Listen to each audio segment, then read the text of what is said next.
Hope you're doing excellent and having a great day so far. Got to put on my uniform. Hey, we had a great day at Summit yesterday. I hope that you enjoyed it and were able to participate. If you weren't able to, I believe that it's available to watch. But boy, yeah, what a great day. We heard some great messages. We heard from Jen Morris, we heard from Russ Orchard, and we heard from George. So please, if you haven't had a chance, you should jump on there and watch that for sure. Hey guys, I want to do something a little bit different today. I'm trying to see our timing here. I realize that every morning, there's these affirmations, 12 steps to the summit of success, the self-confidence formula, and we get more and more new agents participating. But in addition, we've got a lot of seasoned agents that I think may sometimes just, you kind of do what others do and you continue to do it because that's the way it's always been done. There's that great story, if you guys have probably heard it, it was in the newspaper years ago. It's been told 1,000 times of a family on Thanksgiving. I think they would do a ham, or maybe it was Easter or whatever. And they had the big ham and they would cut it in half. And one day someone said, "Why do we cut that in half?" And they said, "I don't know. That's what my mom did." And they said, so the grandma showed up and they said, "Why do we cut this in half?" And she says, "I don't know. That's what my mom did." So they go to the great grandma and say, "How come we always cut our hams in half when we would cook them?" And she said, "Oh, the oven wasn't big enough to fit the full thing. So we would cut it in half and we would cook them separately because my oven was so small back in 1920 or whatever." And it was so funny. The family's like, "Oh my goodness, we've just been doing it this way because that's the way it was done." So anyway, it's fun to have some reason behind things. And so this morning, what I thought that I would do is discuss with you the 12 steps to the summit of success and talk a little bit, it just briefly. I mean, it's long, so I'm going to just spend a moment, but I know there's some seasoned agents and some new agents that I just want to walk through each point. And the reason why I think this is crazy is, look, this, if you just read this, you know what, my thing is messed up. Hang on one second. Hey, and I want everybody to know, I did make a call this morning about getting a new iPad to get these lines going away in front of my face. But you know what? If none of you are going to show your face in the morning, I'm not going to be too concerned about lines coming across my face every morning. There, take that. Okay, listen to this. This is a 12-step formula with minimum standards, which, when followed with exactness in a positive environment, guarantees 24 plus transactions annually and unprecedented personal growth and achievement. Just pause and think about this for a moment. Oh, Russ has it up for us. Better to look at this than my face. Look, do you want to earn more commissions with less time and less energy spent? Again, it doesn't matter to me if you're already doing a bunch of business or if you're just getting started. The idea here is, wait, do you want to add an additional 24 transactions annually? Then do the things that are on this list, because we say this ensures it. And I truly believe that if you follow the things that says, that you can make it happen.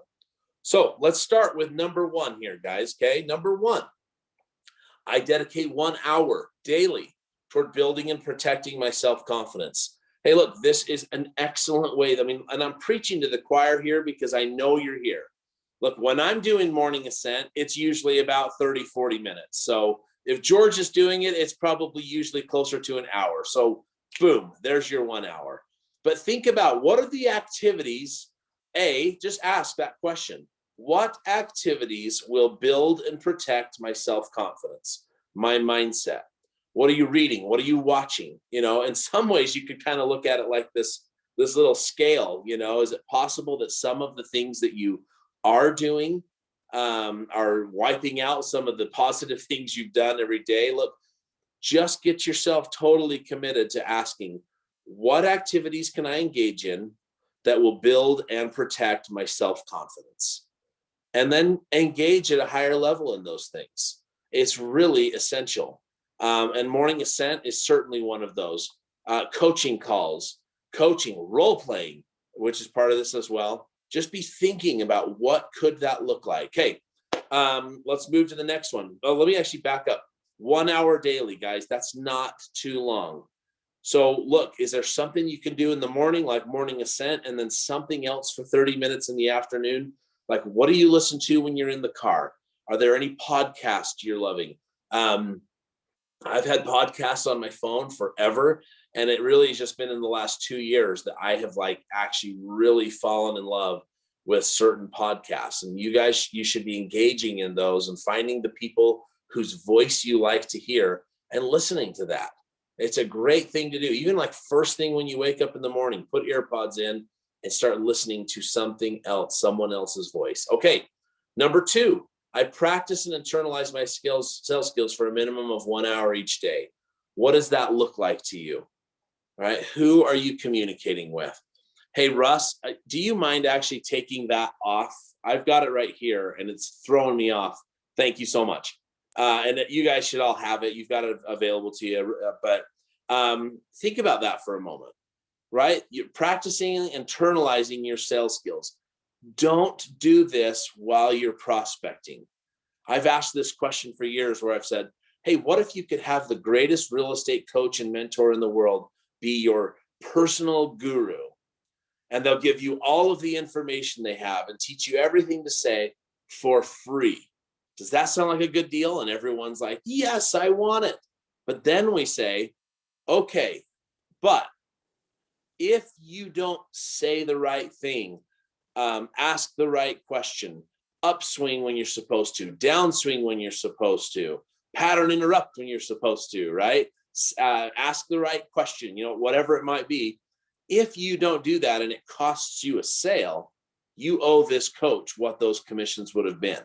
Well, everyone who is so excited about free coaching is suddenly like, maybe not, because that could get pretty expensive. And that idea seems so crazy, but listen, it's exactly what is happening in your everyday business. When you're not practicing and internalizing your sales skills, when you're not dialing in these things at the highest of levels, like every professional who's good at what they do this.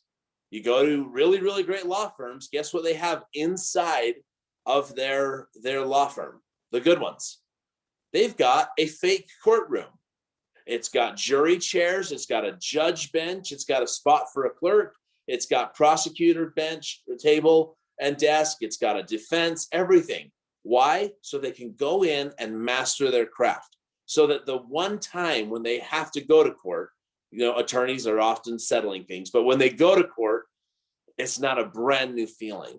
It's something that they're good at. Think about the athletes and the practice they have to do. If they're not engaged in practice, what will happen to them? And we go on and on and on with this. So are you practicing and internalizing these sales skills? Just a few ideas on how to accomplish that. Number 1, you've got role play with the company, right? It happens every day. Number 2, get a group together and do some role play if that time doesn't work for you. Number 3, are you listening to yourself via an audio recording? Are you watching yourself from a video recording? Just stand in front of your video and present. And guys, I am promising you right now, you will get better. I love, some of you may know this already, I love playing the guitar and singing. It's just kind of a hobby of mine. And every once in a while, I'll record myself. And gosh, I'm telling you what, if I didn't listen to sometimes what I'm recording and go, oh my gosh, it sounds so much better when I say it or sing it this way. Or, oh, you know what, I need to strum harder at that moment. When I listen to myself, I get better. So make sure that you're taking advantage of that. Record yourself. Internalizing, one of the things George has always recommended for years, take the script and write it down every day. So write it down in a notebook so you have that there. So guys, that's number 2, right? Practice and internalize your sales skills a minimum of 1 hour a day. Number 3, contact my sphere of influence by mail, by phone, and or in person, and by email quarterly. Some of these actually we could update and have text message and maybe some social media stuff going on there. There's so much opportunity for you to connect with your SOI. If I could back up from this, I think the most important thing is for you to identify your SOI first. So here's the question. If I came into you and said, show me your database, could you show it to me? Every time I've ever been to any real estate seminar across the entire nation, I've been all over the nation going to real estate seminars. And whenever someone who's been recognized as being the #1 producer or these crazy things, and they say, how many people are in your database? That person always has an answer to that question. So how many people are in your database? Where's your database held? Guys, I don't care if it's on 3x5 note cards in a little plastic box, or it's on the Business Builder or Zap CRM that's available to you through Century 21, which both work phenomenally well. And it's on an Excel sheet, whatever it is, you must have a database and an SOI. That is step one. And then step two, of course, is contacting them. What's the game plan? Number three, four. I make 150 plus contacts per week, 30 plus per day by phone or in person. 30 a day. How much time does that take? Right? I'll never forget one time I had an agent that was working with me, and their life was turned upside down by working in real estate, truly. And because of that, it was impossible to be able to accomplish what needed to be done every single day. And so one of the things that we did, this is several years ago, is sit down and try to see how long and how much can we accomplish in just 1 hour? How many people can we contact? How many conversations can we have? And this is going to be different in any single thing. If you're out knocking doors and having any success, look, it can be done a lot faster. Take a lot longer if you're out knocking doors and having success. That means you're actually talking to people. So maybe there's a balance there that you need to look at. Like, I talk to 30 people per day, or one good solid appointment. I'm not trying to throw a wrench in the whole 12 steps to the summit of success, but this is something that I've done for years. And actually, when George was my coach as a newer agent, we did this. Just think about that, though. You must get the appointment set, but you've got to be focused on the 30 contacts. Do you know who you're calling? If you participated in Monday's coaching call, which I hope you did, and if you haven't, go watch it. I think it was actually pretty interesting, because what I discussed is just all the different ways you can communicate with people and take a listing. What are the different lead sources that are out there, and what are you doing? So as you continue down this journey of talking to 30 plus people a day, you have to decide who you're contacting. And then you also have to stop for a moment and think, well, how much time am I investing? Everyone's got a different approach to who they're contacting, what lead source they're using, etc. So look, that's one area where I'd say there's some flexibility on what's going on. The more important, I guess, statistic or objective there would be when you go down to number 6, and we'll go there in just a moment, that I set 5+ new appointments per week with buyers and sellers. Look, if you're doing that, you are getting yourself 24+ transactions annually. Whatever way you're getting there, it's going to happen, because that's the objective of every phone call, every door knock that you engage in, every text message, whatever it might be. Getting these 5 appointments per week is huge. So if you walk out the door every day and say, I'm going to set an appointment today, and you would accomplish it, man, you're going to be making $200,000 a year or more. Okay, I'm going to backtrack to 5. I follow up with all of my qualified leads daily. Again, what system are you using to be able to track that? How are you keeping aware of who you're contacting? Look, I've known a lot of real estate agents over the years, and most, I'm not saying all, so if you're not this person, then you shouldn't say I'm saying this is you. It's not. But if you are this person, which many of you are, you have to have a system in place. You have to have something in place to help you remember who you're calling, when you're calling, what you said, what you spoke to them. I know we all think that we're superheroes and that we're just going to remember to call someone. It's just going to magically be something that we go, oh yeah, I need to call them. It doesn't work, and it never works. I've learned it for years as a team leader when I've said, hey, how'd your conversation go with this person? Oh, I forgot to call them. right? You have to have a system in place for how you're keeping track of people. So, and then what qualifies as a qualified lead? Look, I'd just be thinking, name and number are correct, A, and B, that you believe that they're actually interested in engaging in a real estate transaction. And for me, I'm different than some, but this is for me what works. Sometime in the next year, if you believe that they'll engage in a real estate transaction, it's worth a phone call. So make sure you've got that system set up. Okay, we talked about setting appointments. I'll just say it again. Every call should be a focus on setting an appointment. Everything you're doing that day should be focused on connecting and getting face-to-face with people. 7, you've got the appointment. I completely pre-qualify 100% of my appointments. What does that look like? What questions are you asking them? I've talked a ton about this, even recently, probably on this call, but just ensuring that they are qualified for your time. You're pre-qualifying them for the asset that you have, which is your time, and saying, oh yeah, I am or am not going to go on that appointment because it does or does not look like a good investment of my time. I've been preaching this for years, and so has every other successful real estate agent, trainer, or coach, that look, I would so much rather that you go spend your time and energy either creating new business or doing something that you love to do rather than go on an unqualified appointment. And why? Because it's just a waste of time. Because you're better than that. I love this statement that I've been saying for years. I'm not trying to toot my horn, but I really do like it a lot, which is your willingness or unwillingness to pre-qualify people is a direct reflection on how you value your time. You've heard me say that. Your willingness or unwillingness to pre-qualify people is a direct reflection on how you value your time. And how do I know that? Guys, it's because I have lived it. I have been driving out to the westernmost part of the Salt Lake Valley or the southern part of Utah County for an appointment. And I'm so excited that I have an appointment. And the whole time I'm driving for 30, 45 minutes or an hour, I know in my head, I'm lying to myself. I know that I don't know for sure if this could actually turn into something. I know that it's just a risk, but I'm so dang excited that I have an appointment that I'm willing to waste my time. And then that's exactly right. I didn't value my time enough.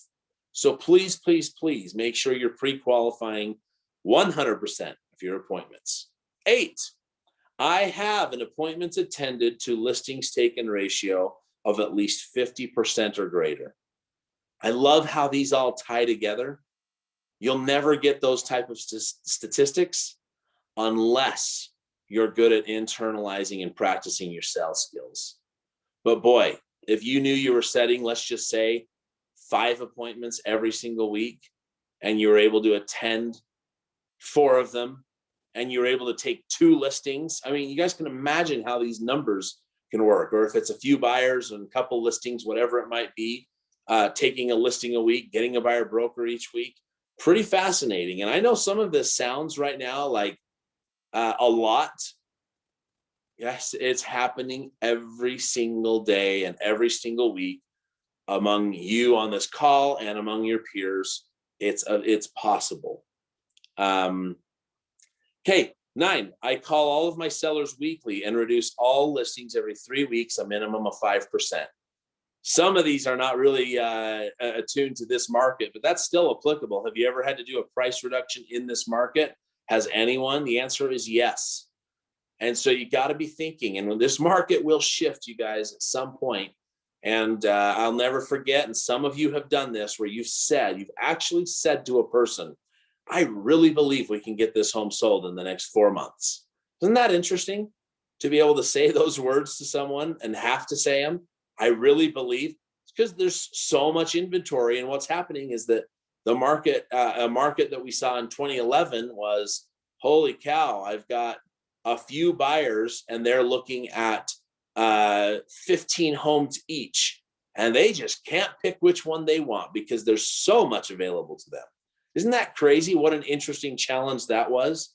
My favorite line from that, you guys know Dave Parker, I mean, this is so funny if you think about how crazy and different the market is right now, where we're just hardly anything available and agents are going crazy with the house, every house they see.